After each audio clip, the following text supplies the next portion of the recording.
You already know the queen, the jealous one, the cold, proud woman on the golden throne, seething with spite, hunting a good and innocent hero across the whole world for no reason anyone ever bothers to explain. You have seen the cartoon version cackling in the shadows, the petty tyrant of Olympus who cannot stand to see anyone happy. That is the Hera you were handed. The villain, the wicked stepmother of the gods, the obstacle the hero has to survive. The woman whose whole personality in the version we inherited is that she is jealous and cruel and impossible to please. But the older story, the one buried underneath the movie version, runs its engine in the exact opposite direction, and it starts with a fact the pop version very quietly deletes. Hera is the goddess of marriage. That is her domain, her sacred office, the thing she exists to protect, the wedding vow, the marriage bond, the promise two people make and are supposed to keep. And the god she is married to, the king she shares that throne with, betrays her constantly, deliberately, and without a shred of remorse. The villain of the story is the guardian of the one promise her own husband will not stop breaking. So before you boo the jealous queen, I want you to sit with the shape of the trap she is standing in, because the shape is everything. Hera is furious, yes. The myths are full of her wrath, but look carefully at where that wrath is allowed to land. Not on Zeus. Never really on Zeus. He is the king of the gods, the one being in all creation she cannot overpower, cannot leave, cannot punish. So the rage that belongs to him, the rage he has earned 100 times over, gets aimed at everyone around him instead. His lovers, his children, the mortal women he pursued who never asked for any of it. Her fury is real, and it is often terribly unfair. But it is the fury of someone betrayed by the one person she is forbidden to touch. And that, right there, is the piece the villain version needs you not to notice. I'm the Mythkeeper, and I have sat in the great hall on Olympus in the old stories. Watched the king of the gods come home yet again with another lie half-finished on his lips, and watched the queen beside him go quiet in a way that is so much worse than shouting. And I can tell you the villain you were sold is a costume draped over a much older, much more complicated woman. The tellers we lean on here are several. Homer, in the Iliad, gives us Hera as the proud, scheming, formidable queen of Olympus, quarreling with her husband across a war. Hesiod, in his Theogony, sets out her station and her marriage among the gods, and the great cycle of Heracles comes to us gathered by Apollodorus in his library of Greek myth. They do not always agree, and the way they paint her shifts from century to century, and I am going to flag it every single time they part ways, because the Mythkeeper doesn't lie to you. But underneath all of it sits the same buried, uncomfortable shape. This was never simply the story of a jealous woman being cruel. It is the story of the goddess of marriage married to the worst husband in the sky. So let's go back to the beginning, which is not a jealous rage and not a hunted hero, but a goddess and the office she holds. Before Hera was ever the villain, she was one of the most important powers on Olympus, and I mean important in a way the cartoon never lets you feel.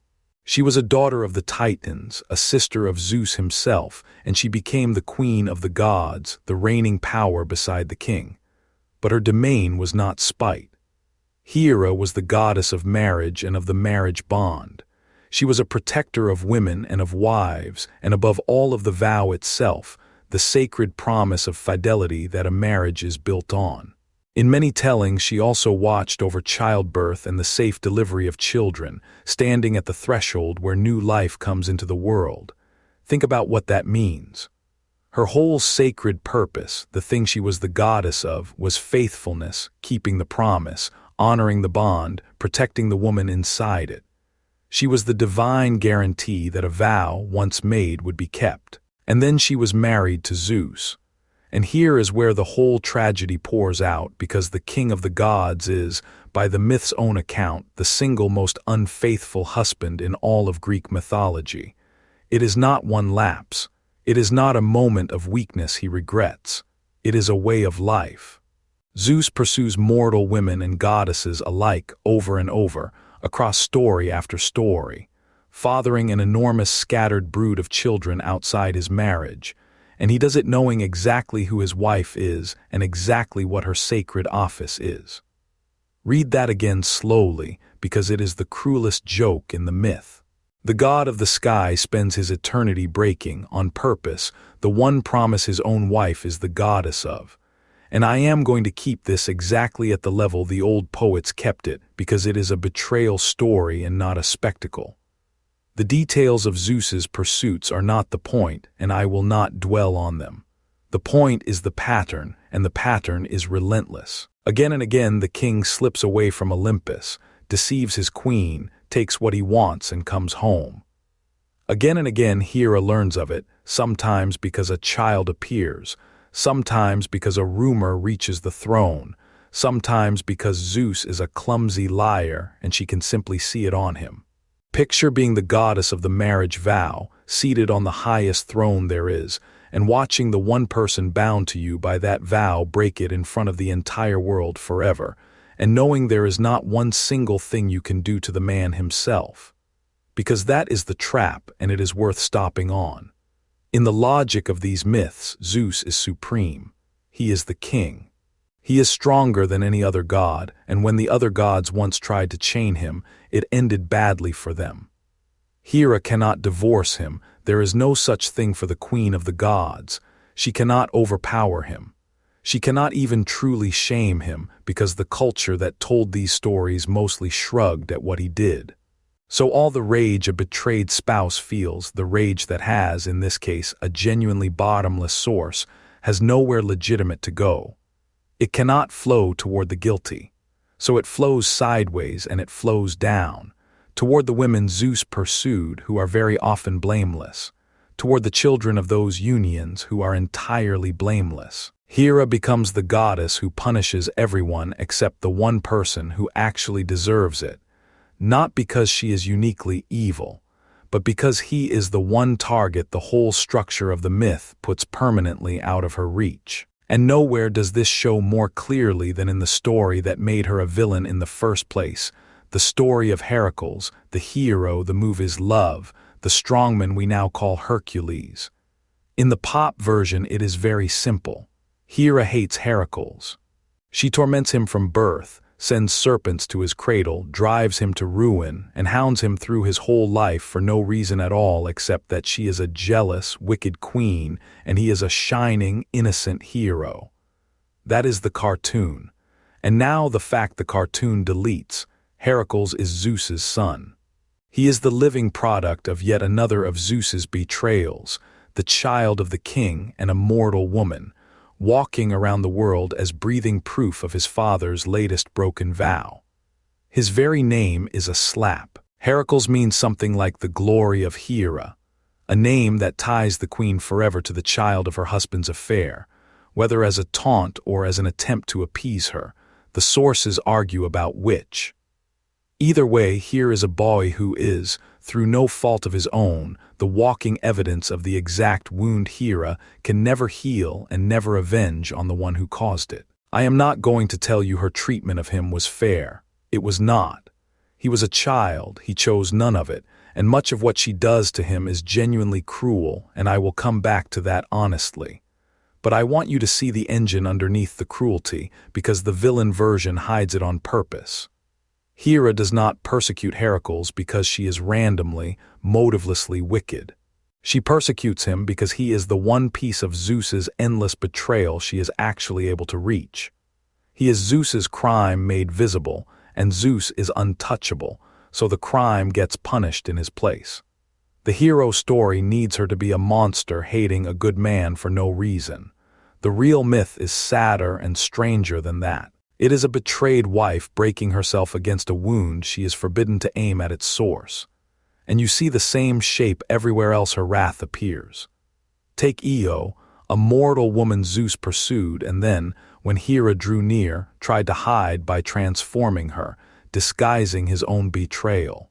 Hera is not fooled, and her jealousy falls on Io, who did nothing, who was pursued, who is punished and driven wandering across the earth while the god who actually wronged everyone watches from his throne, untouched again. Or take Leto, another of Zeus's loves, whom a furious Hera hounds from land to land, forbidding the whole earth to give her a place to rest and bear her children. Every single time, notice the same three figures in the same three positions.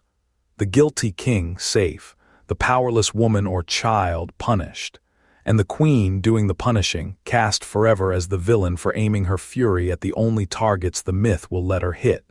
It is unjust. It is genuinely unjust to her victims. But it is not the free-floating, reasonless spite the cartoon sells you. It is displaced blame, and the person the blame actually belongs to is sitting on the throne right next to her, getting away with everything in every version. And here is the layer that turns it from sad to genuinely tragic, and I want you to sit with it because it is the whole point of this channel. Of all the gods on Olympus, of all the powers who could have been married to a serial betrayer, it landed on the one whose entire divine identity is the marriage vow. This is not a random pairing. It is almost unbearably pointed. Hera is not offended by Zeus's affairs merely as a wife, though that would be enough. She is offended as the goddess of the very institution he is desecrating. When Zeus breaks his vow, he is not just hurting his spouse. He is spitting on the sacred office she embodies, the thing she is divine in service of. Every betrayal is, to her, a double wound, the personal one and the sacred one. Imagine being the god of honesty and being married to a compulsive liar for eternity. Imagine being the god of healing, chained to someone who spends forever wounding people. That is Hera's exact position. She is the guardian of a promise, handcuffed for all time to the being most determined to break it. And then the story blames her for being angry about it. And then watch what time itself did to her, because it is its own quiet betrayal. In the oldest and gravest layers, she is enormous. In the temples where she was truly worshipped, and she had some of the very greatest temples in the Greek world, vast and ancient sanctuaries where people brought their marriages and their cities to her. Hera is a solemn, towering power, the queen of heaven, the guardian of the bond that holds households and whole communities together. In Homer, she is a political heavyweight, a schemer who can bend the war at Troy and stand toe-to-toe with the king of the gods himself. That is a goddess you approach carefully. But retelling after retelling, century after century, the myths that survive and get repeated are less and less the ones about her power, and more the ones where she is the jealous obstacle in a hero's adventure. The grave queen of the marriage rite gets shortened, because a scheming shrew is a more convenient character to write around than a wronged and legitimate wife. Then the later comedies and the retellings arrive, and she flattens further into pure nagging jealousy, a one-note wife rolling her eyes at a lovable rogue of a husband. And then the cartoons arrive, and she becomes a cackling silhouette in a purple shadow, a villain with a laugh and a grudge and nothing underneath. Every retelling sanded away a little more of the queen until all that was left of her was the jealousy. We did not inherit Hera the villain. We manufactured her, one convenient forgetting at a time. So let me hold the two of them up beside each other now, the way this channel always does, because the gap between them is the entire point. The Hera on the screen is a villain. She is a jealous, cackling queen who hates a hero for no reason, an obstacle to be overcome, a woman whose whole character is spite. She is easy. You look at her and you know at once exactly what she is for, and it is a comfortable thing to know because it asks nothing of you. It certainly never asks you to look at the handsome king standing next to her and wonder what he did. The real one is not a villain, and she is not a saint either. She is the goddess of marriage, married to the one god in creation who treats marriage as a joke. She is the guardian of the vow, watching the vow get broken in front of the world, forever, by the one person she is powerless to punish.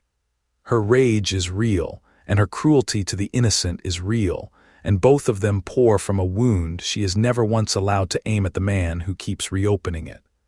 The screen made her a villain you are glad to see thwarted. The oldest layer of the story made her something far harder to look at, a wronged wife whose sacred office is the exact thing being trampled, taking it out on everyone but the one who deserves it, because he is the one she can never reach. Those are not the same character. They are not even close. And here I owe you the honesty this whole channel runs on, because I can feel this tipping too far, and the sources will not let me pretend. The first honest thing, the sources genuinely diverge, and Hera is not one fixed character across them. In Homer's Iliad, she is formidable and political and dangerous, a queen who schemes against her husband on a battlefield, proud and far from helpless. In the local cults, in the temples where she was actually worshipped, she was a grave and powerful goddess of marriage and of the city, honored, not mocked. The petty, purely jealous Shrew is largely a later flattening, the shape she gets sanded into once she is mostly remembered as the antagonist in someone else's hero story. So when I show you the betrayed guardian of the vow, I am not inventing a new Hera. I am reading the older, fuller one that the villain version planed down into a single note. And the second honest thing, the one that matters most, Hera is not a flawless victim, and I am not going to hand you one. What she does to Io, to Leto, to the infant Heracles is real, and it is harsh, and it falls on people who did not wrong her. A betrayed wife is owed our sympathy. She is not owed a free pass to torment the powerless, and the myths do not give her one, they show the cost. So this is not a story where Hera was secretly good all along and everyone lied about her. It is something more uncomfortable than that. It is a story about how a real and legitimate wound, given no just outlet, curdles into cruelty against the wrong targets, and about how the person doing that cruelty gets remembered as the villain, while the person who caused the wound gets remembered as the king. Because that is the question this myth will not stop asking if you let it. Why is Hera the villain and not Zeus? Look at the raw facts of it, stripped of who we are trained to root for. One figure breaks a sacred promise over and over, deceiving his spouse and scattering the wreckage of it across the world. The other figure is the one he keeps betraying. And yet it is the betrayed one who gets the villain's music, the cackle, the scheming shadow, the whole costume of wickedness, while the betrayer keeps the throne, the thunderbolt, the dignity, and the title king of the gods, father of gods and men. That is not an accident, and it is not neutral. Somebody decided which of those two was the monster. And when you ask who benefits from the version we inherited, the answer is the same as it always is on this channel. Not Hera, she is the antagonist in every telling, no matter who narrates. The one who benefits is Zeus. Because if his wife is simply a crazy, jealous shrew who torments innocent people for no reason, then her anger is a character flaw and not a verdict. It means nothing. It points at nothing. And nobody ever has to stop and ask what the king did again and again to put that rage in her in the first place. Call her jealous, and you never have to call him unfaithful. The villain label on the wife is the cleanest way ever devised to keep the husband a hero, and that, in the end, is the thing I want you to carry back out with you. We are very quick, all of us, to call a woman jealous, crazy, bitter, impossible. It is a comfortable set of words. It sorts the story into the difficult woman and the poor man who has to put up with her, and it saves us from ever asking the harder question underneath. But the oldest version of Hera keeps asking it anyway. How often is the woman we are taught to see as the jealous villain simply the one who was betrayed first, and who was never allowed to aim her anger at the one who actually earned it?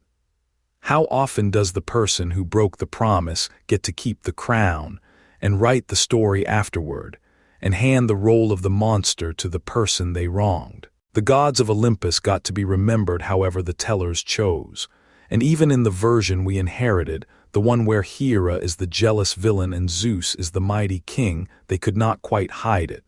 It is right there under the cackle, in plain sight the whole time.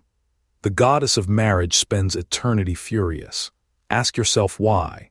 Nobody is that angry for that long at nothing. Her rage is the evidence the winners could not sand away. So here is what I honestly want to know down in the comments, and I will be reading them. First, the simple one. Before today, had you ever once thought of Hera as the wronged party, the goddess of the marriage vow married to the god who breaks it most, or was she always just the jealous villain to you? Be honest, because almost nobody is taught it the second way. And then the harder one, the one I keep turning over in my own head, how do you read her now? Is Hera a villain who torments the innocent, or a betrayed wife with no just way to fight back? Or, most unsettling of all, are both of those true at exactly the same time? Tell me down below. And tell me which mask you would like me to pull off next. I'm the Myth Keeper. This whole channel is about the gods and the monsters you think you know, and the far older, far more complicated ones the real stories actually wrote down, waiting underneath the costumes that later tellers draped over them. So come back up to Olympus with me again soon. There are a great many names up here that the world quietly traded for a single, easy word. And not one of them is ever quite the villain you were told.